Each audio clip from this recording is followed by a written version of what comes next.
ఢిల్లీ ఎన్నికల్లో ఓటమి బాధాకరమన్నారు ఆప్ చీఫ్ కేజ్రీవాల్. ప్రజల తీర్పు శిరసా వహిస్తామని చెప్పారు. ఎన్నికల ప్రచారంలో ఇచ్చిన హామీలన్నీ బీజేపీ అమలు చేయాలన్నారు. ప్రతిపక్షంలో ప్రజల తరపున పోరాడతామన్నారు. ఢిల్లీ ప్రజలు మార్పు కోరుకున్నారన్నారు కాంగ్రెస్ లీడర్లు. మితిమీరిన అధికార దాహంతోనే కేజ్రీవాల్ ఓడిపోయారన్నారు అన్నా హజారే. ఢిల్లీ అసెంబ్లీ ఎన్నికల్లో ప్రజల తీర్పును శిరసా వహిస్తామన్నారు ఆప్ చీఫ్ అరవింద్ కేజ్రీవాల్. ఘన విజయం సాధించిన బీజేపీకి శుభాకాంక్షలు తెలిపారు. ఆ పార్టీ ఎన్నికల్లో ఇచ్చిన హామీలన్నీ అమలు చేస్తుందని ఆశిస్తున్నట్లు చెప్పారు. గత 10 ఏళ్లుగా ఢిల్లీలో ఆరోగ్యం, విద్య, మౌలిక సదుపాయాల రంగంలో విప్లవాత్మక మార్పులు తెచ్చామన్నారు కేజ్రీవాల్. जनता का जो भी निर्णय है, जनता का जो भी फैसला है, उसे हम पूरी विनम्रता के साथ स्वीकार करते हैं और मैं उम्मीद करता हूं कि जिस उम्मीद के साथ और जिस आशा के साथ लोगों ने उनको बहुमत दिया है, वो उन सभी उम्मीदों और आशाओं पे पूरा उतरेंगे. కల్కాజీ నియోజకవర్గం నుంచి ఎమ్మెల్యేగా గెలిపించిన ప్రజలకు థ్యాంక్స్ చెప్పారు ఢిల్లీ సీఎం ఆప్ నేత అతిశీ. బీజేపీని ఎదిరించి పోరాడిన ఆప్ కార్యకర్తలను అభినందించారు. ఆప్ ఓడినా బీజేపీకి వ్యతిరేకంగా పోరాటం కొనసాగుతుందన్నారు అతిశీ. आम आदमी पार्टी हमेशा गलत के खिलाफ लड़ती आई है और हमेशा गलत के खिलाफ लड़ती रहेगी. ये जरूर एक सेटबैक है, लेकिन आम आदमी पार्टी का संघर्ष दिल्ली के लोगों के लिए, देश के लोगों के लिए कभी खत्म नहीं होगा. Ma'am please. ఢిల్లీ ప్రజలు మార్పు కోరుకున్నారన్నారు కాంగ్రెస్ అగ్రనేత ఎంపీ ప్రియాంక గాంధీ. మరింత కష్టపడి పనిచేసి ప్రజలకు చేరువవుతామన్నారు. అసెంబ్లీ ఎన్నికల్లో విజయం సాధించిన బీజేపీకి విషెస్ చెప్పారు. అధికారం ఎవ్వరికీ శాశ్వతం కాదని, పవర్ తలకెక్కితే ప్రజలే బుద్ధి చెబుతారన్నారు Priyanka Gandhi. I think it was very obvious from all our meetings in Delhi and whichever people I was meeting that people wanted change. They were fed up of the way things were and they wanted change. I suppose they voted for change.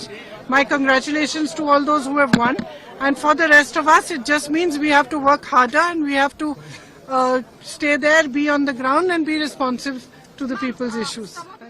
Delhi ఎన్నికల్లో ఆప్పై ఉన్న వ్యతిరేకతతోనే BJP గెలిచిందన్నారు Congress నేత జయరాం రమేష్. కేజ్రీవాల్ మోసపూరిత రాజకీయాలకు ప్రజలు బుద్ధి చెప్పారన్నారు. 10 ఏళ్ల అధికారంలో ఉన్న పార్టీని చిత్తుగా ఓడించారన్నారు.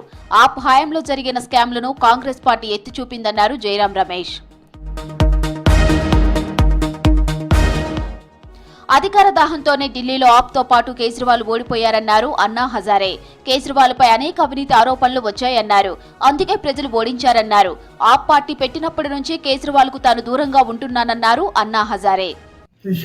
शराब की दुकान, उसमें शराब के बाद क्यों आ गई पैसा, धन और दौलत.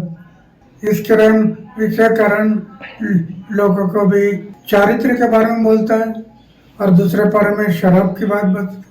मैं पहले से बता रहा हूँ, आचार को शुद्ध रखो, विचार को शुद्ध रखो, उनके दिमाग में नहीं रहा. ఢిల్లీ అసెంబ్లీ ఎన్నికల్లో గెలిచేందుకు బీజేపీ భారీగా అక్రమాలకు పాల్పడిందన్నారు సమాజ్వాదీ పార్టీ ఎంపీ రామ్ గోపాల్ యాదవ్. అధికార బలాన్ని ఉపయోగించి ఆపును ఓడించారన్నారు. ఆపు ఓడిపోవడానికి బీజేపీ గెలవడానికి కాంగ్రెస్ పార్టీయే కారణమన్నారు రామ్ గోపాల్ యాదవ్. जिस तरीके से सत्ता का दुरुपयोग किया जा रहा था, जिस तरह से इलेक्शन कमीशन जीरो हो गया था, तो हम लोग तो पहले से जानते थे. इसीलिए पार्लियामेंट में इन लोगों ने इलेक्शन कमीशन का कफन डाल दिया था. कांग्रेस बीजेपी को जिताने में लगी हुई थी, कांग्रेस आपको हराने में और बीजेपी को जिताने. ఆప్ అవినీతితో హస్తిన ప్రజలు విసుగుపోయారన్నారు రాజ్యసభ ఎంపీ స్వాతి మలివాల్. అభివృద్ధి, సుపరిపాలనను కోరుకున్నారని చెప్పారు.